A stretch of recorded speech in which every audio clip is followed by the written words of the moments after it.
This is 757 Saturday Sports Talk with Matt Hatfield on ESPN Radio 94.1.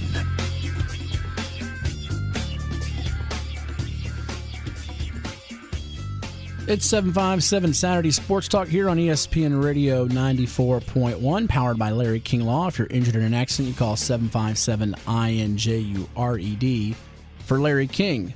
Matt Hatfield here with you. Dino Franza on the other side of the glass as we talk to you about the world of sports, local, high school, college, pro, everything on your mind. You can find us on Twitter at 757 Sports Talk. We'll be chatting with Norm Wood of the Daily Press and Virginia Pilot coming up in the 11 o'clock hour about the scene in college basketball. UVA out of the ACC tournament, having to opt out due to COVID protocols. Virginia Tech losing a tough one the other night in the ACC tournament to North Carolina, but both figured to be in the NCAA tournament. We'll keep our fingers crossed that UVA can do all the things necessary to be in the tourney, much like with Kansas there in the Big 12 having to pull out of the conference tournament. Hopefully they have everything covered to be in the big dance for next week, as there's going to be games on Friday, Saturday to open the tournament, and then you have Sunday, Monday. It's a day later, essentially, from the old traditional Thursday, Friday, Saturday, Sunday, back-to-back days of college hoops. Could be a good thing here in the case of UVA and Kansas here as they get it going for the college basketball tournament coming up. As we go back to the world of high school football now, and our next guest, we will be joined here in just a moment. He is the head football coach in technically his second year at the helm of the Virginia Beach School. Oh, we don't have him? I thought we did have him. All right, we're waiting for Daryl Cherry to come on the program here. Hopefully he'll give us a call in just a moment. Our phone lines are open, though, while we wait for Coach Cherry at 757-687-9494. Give us a call at 757-687-9494 here on ESPN Radio 94.1. While we wait for Coach Cherry, I saw our question of the day is, which bubble team do you think could be the most dangerous in the NCAA basketball tournament coming up?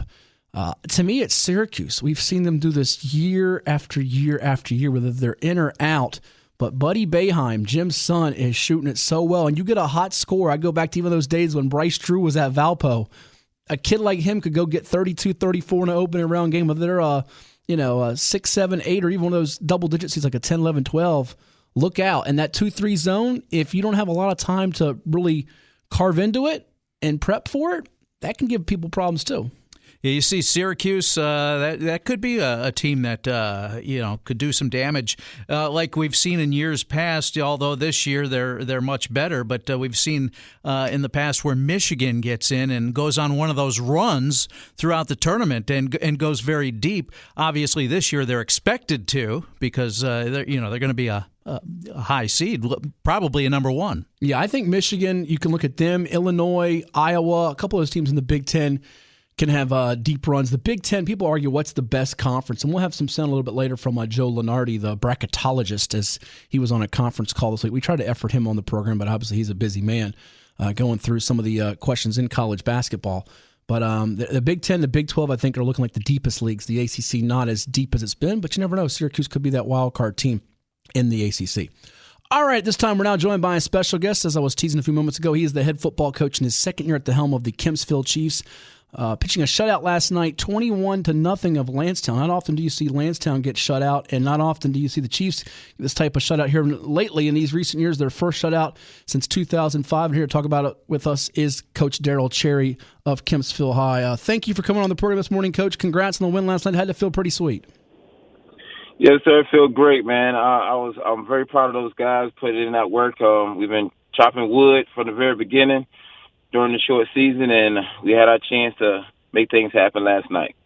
How much, and we did a game last night over at the Sportsplex on Facebook Live with Bayside and Kellum Coach, and we sort of talked about this, Coach Darnell Moore and me, about it on our airwaves. Everybody talks about playoffs and championships. That's the goal, and it's never not going to be the goal, if you will. But how much is it just to try to enjoy this moment and opportunity, given that a few months back we were all sitting here waiting, is winter sports going to even go? And that's late because your wife's been a girls basketball coach in the beach, and you're sitting here going, is anybody going to play? And then same thing for fall with football. You see all these protocols and things you got to do. I mean, how much is it almost an accomplishment and a victory in itself that you get this chance to play? Oh, it's an excellent opportunity for these guys just to get out there with all the hard work they put in. Because we've been training since last January, so now a whole year of training and just trying to figure out if we're going to have a season or not. Some kids felt a little down and they didn't know if they was going to play. But I'm just thankful for the opportunity that they had. They came together, gave us a chance to play a couple of games. And just get out there and get a chance to prove themselves and earn the opportunity to earn scholarships or whatever they like to do.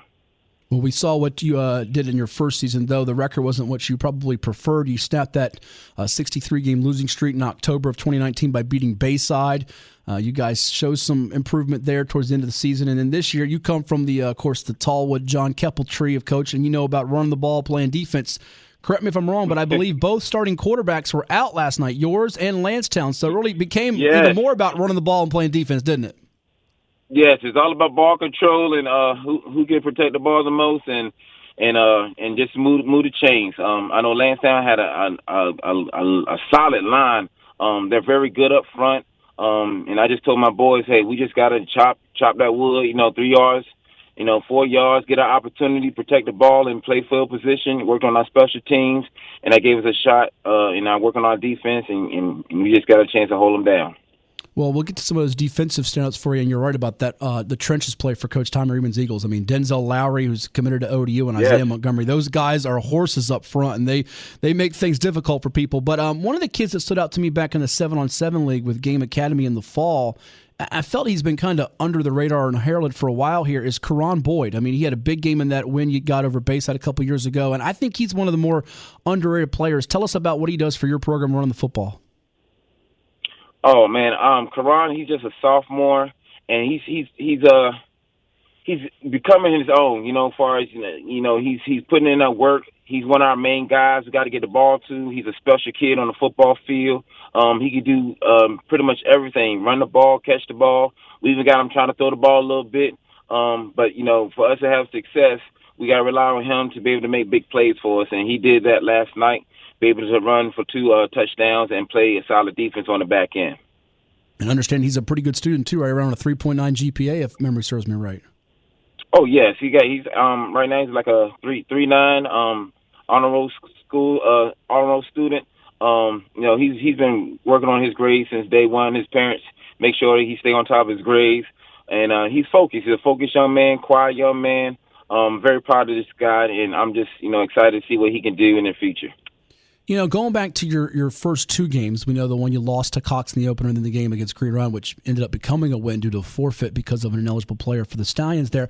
I felt like in watching some of the clips on NFHS, and I didn't watch them, from start to finish, but your defense has shown some promise. Take me through kind of the ideology and the scheme for you defensively and what you guys want to accomplish. I mean, everybody says we want to stop them from getting yards and points, but what works for you guys? And tell me about some of these guys that have contributed to that. Well, one thing, our biggest focus last year, is our defense. Defense guys up front and our front 7. Our basic scheme right now is a 3-4 defense. Same defense I ran over there when I was at Tallwood, and I brought it over there. And I lost my defense coordinator last year, so I had to end up going on the defense side of the ball again. And the biggest thing, with this pandemic and the short season, just to try to keep it simple, have guys be able to, fly around, don't have to do a lot of thinking, not a lot of checks or anything like that, but just keep it simple for them so they can do what they got to do up front based on their skill and the personnel that we have. We got some solid guys up front that mature, like in Sean Saunders. He's only a sophomore as well, but the work in production that he put over this summer, he became a run-stopping defensive tackle for us, playing defensive end. Of course, we got Jalen White, just a junior, that has, he's got a couple of offers from ODU and Bowling Green. So he stepped up this year, and we got a couple of guys that came out for the first time with those guys up front. And, they're doing a fine job, just flying around and just buying into the system. So, keep it simple and let the boys do what they got to do up front. Chatting with Daryl Cherry. He's the head football coach of the Kempsville Chiefs. 2-1 on the campaign as they get ready to play Salem coming up on March the 19th. This coming Friday at Salem. It's 757 Saturday Sports Talk here on ESPN Radio. 94.1, and we'll touch on that in a moment. But you mentioned Jalen White, the junior with the offers from ODU and Bowling Green, and also Amari Presley, who had a 37-yard pick six. Correct me if I'm wrong, both of these guys juniors, so you're kind of asking some of these young guys like those two and Sanders a sophomore to show that veteran senior leadership. But so by the time they are seniors, you got to feel really good about how these guys will be developing. Oh, yes, sir. We're a very young team still. Right now I only have like 6 seniors. And, of course, my quarterback was a senior that got hurt last week. So, we starting from scratch. I won't say start from scratch, but, we continue to build what we've been working on. So, I have a majority of my guys come back next fall as they allow us to play and turn around and do it again. We hear all the time from coaches, one game at a time, one day at a time, and how every game is important. But now going from 10 games to either 5 or 6 for teams here across the Beach District, and there might even be 4 for some, given all the things that happened with COVID. I mean, every game is so meaningful for the playoff chase. But as you look at it from game to game, week to week, what are you telling your guys in terms of trying to improve and get better and enjoy this experience? What are the things you're kind of highlighting for them? Well, the biggest thing I want you guys to know is, it's a building process, and we're building from the ground up. Each week we want to challenge ourselves and reach our expectation. As far as, first 2 games, we playing solid defense. The whole goal was to stop the run. We're playing against 2 running teams, and we ran against up the green run. We'd like to throw the ball, so we had to fix that and work on our passing defense.